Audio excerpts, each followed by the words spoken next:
안녕하세요. 5분 경제와 금융입니다. 최근 제가 올린 컨텐츠들이 너무 진지하고 재미없는 것들이 많은 것 같아서 일반 분들이 보셨을 때 관심 있으실 만한 좀 자극적이지만 그래도 어느 정도의 팩트에 기반한 증권사 연봉 얼마나 줄까에 대해서 설명을 드리려고 이번 주제를 가지고 돌아왔습니다.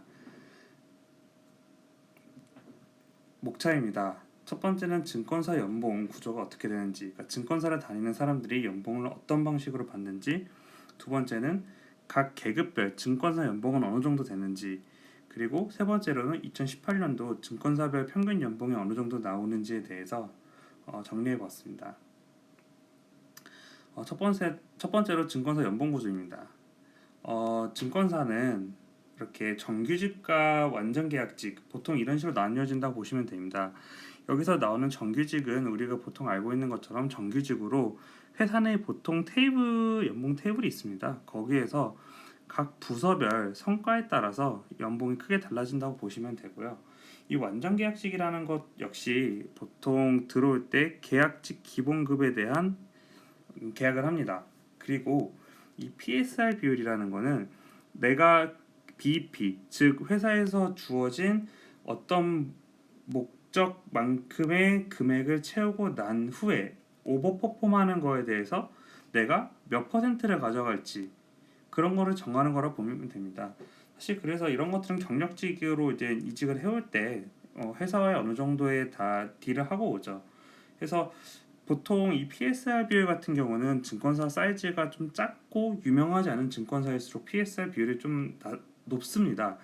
뭐 우리가 다 아는 뭐 엠모 증권사, 에스모 증권사, 뭐 엠모 증권사 이런 데들은 아무래도 대형사고, 그러다 보니까 이름, 소위 말하는 이름발로 장사할 수 있는 게 크기 때문에 그런 데들은 PSR 비율이 좀 낮은 편이고요.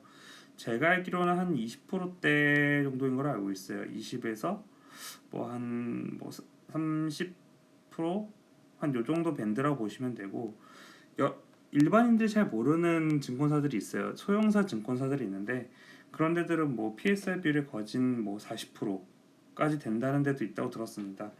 뭐 예를 들어서 내가 회사에서 주어진 할당량만큼의 이익을 내고 나서 그 이익을 낸 추가분에 대해서 40%만큼은 내가 가져간다는 거죠. 뭐 만약에 PSR이, 그러니까 내가 BEP가 뭐 한 달에 2천만 원이다. 그러면 내가 회사에서 2천만 원을 벌어다 주고 내가 이 회사에다가 뭐 3천만 원까지 벌어다 줬다. 그럼 이 초과하는 1천만 원에 대해서 40%를 가져가는 거죠. 인센으로. 뭐 그런 방식이라 보시면 됩니다. 자, 그러면 증권사 연봉, 각 계급별 증권사 연봉은 어느 정도 될지에 대해서 말씀드리겠습니다. 첫 번째 사원입니다. 이것도 사실 다 회사마다 다르고 뭐 부서마다 좀 다른 경향이 있는데 어느 정도 밴드를 잡아봤습니다. 그래서 사원급 같은 경우는 보통 시작을 한 4,500에서 플러스 마이너스 500 정도로 시작을 하고요. 이 성과급도 사실 사원급에서 성과급이 안 나오는 회사들도 되게 많습니다. 그래서 어느 정도 이거를 100% 규격하는 건 불가능하지만 그다 대충 이 정도 받는구나라고 생각하시면 될 것 같습니다. 대리급 같은 경우는 좀 더 밴드가 커지는데요. 이거 역시 부서가 어떻게 되느냐에 따라서 달라지는데 얼추 한 5,500에서 플러스 마이너스 1,000만 원 정도 사이에 성과급 따로 정도로 보시면 되고요. 과장급 역시 한 6,500에서 플러스 마이너스 1,500만 원.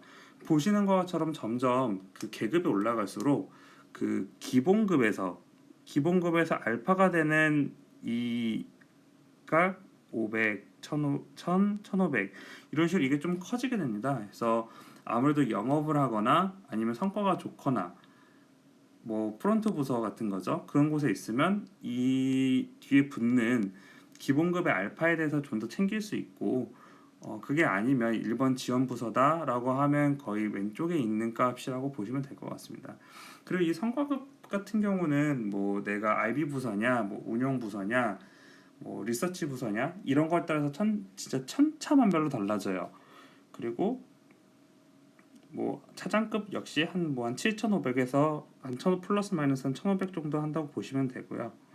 그리고 부장급부터는 사실 좀 예측이 잘 안 돼요. 제가 어느 정도 여쭤볼 수 있는 나이대는 한 차장님급 정도여가지고 뭐 부장님은 급 이상 뭐 부장님, 이사님 뭐 이런 분들은 임원분들은 훨씬 더 많이 받으실 텐데 이거는 제가 정확하게 아는 건 아니어서 밴드를 정확하게 못 잡아서 요거는 그냥 물음표 쳐놨습니다.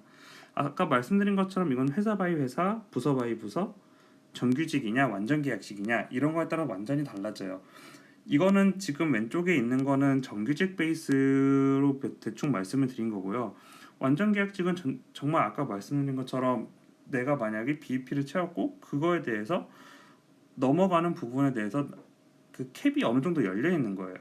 물론 이게 회사가 그걸 다 주진 않아요. 그거를 이연을 시켜가지고 몇 달에 나눠서 주거나 이런 방식으로 해서 한 번에 그걸 다 챙겨가지 못하게 어느 정도의 회사만의 안전장치 같은 걸 해놓긴 하지만 그래도 결과론적으로 내가 계속 다니면 그건 받을 수 있는 돈이기 때문에 이런 완전 계약직 같은 경우 자신 있으신 분들, 뭐 브로커 자신 있는 브로커 분이시라든지 아니면 좀 유명죠 압구정, 청담 이런 데서 PB하고 계신 분들 이런 분들은 완전 계약직으로 하셔가지고 돈 많이 버시는 분들이 많으시죠. 그래서 이 성과급에 따라서 또 많이 달라져요. 그래서 유명 증권사의 PF 부서, 프로젝트 파이낸싱이라는 부동산 쪽 관련된 부서 같은 경우는 대리급이 한 1억까지 성과급이 나온다고 들었어요. 이렇게 편차가 어느 정도 되게 큰데 그래도 어느 정도의 그 가늠은 해보시라고 이렇게 정리해봤습니다. 2018년 증권사별 평균 연봉인데요. 1등은 메리츠 증권입니다. 그래서 메리츠 증권 같은 경우는 사실 여기가 완전 계약직이 많은 하우스예요. 뭐 기본급 조금 주고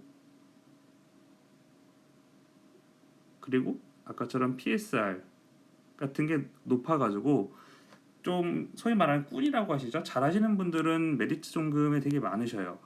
그리고 뭐 KB, NH 이런 데들은 대형사지만 많이 주는 그런 회사들이고 뭐 KTB 투자증권, 뭐 유진투자증권 이런 데들은 소형사지만 정말 능력에 따라서 자기가 벌어갈 수 있는 게 천차만별인 그런 회사라고 보시면 됩니다. 네, 이렇게 간단하게 증권사 연봉 어느 정도 받는지 정리해봤고요. 앞으로도 이렇게 증권사 연봉뿐만 아니라 증권사에서는 어떤 일을 하는지 증권사 말고도 다른 금융업에서 업무 외에 재밌는 이야기, 특징 같은 것들이 있으면 정리해서 꾸준히 올릴 생각이니 구독과 좋아요 부탁드리겠습니다. 감사합니다.